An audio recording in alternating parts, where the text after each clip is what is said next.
ألف لام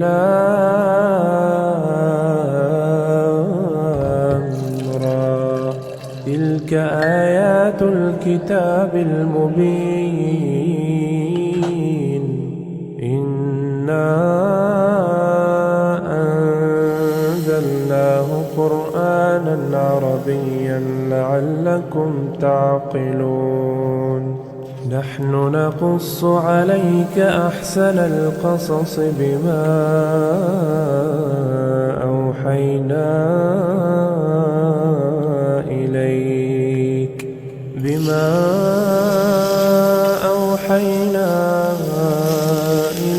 هذا القرآن وإن كنت من قبله لمن الغافلين.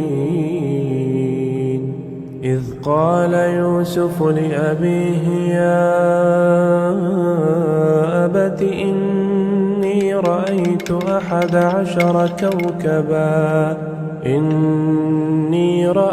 11 كوكبا والشمس والقمر رأيتهم لي ساجدين. قال يا بني لا تقصص رؤياك على إخوتك فيكيدوا لك كيدا إن الشيطان للإنسان عدو مبين.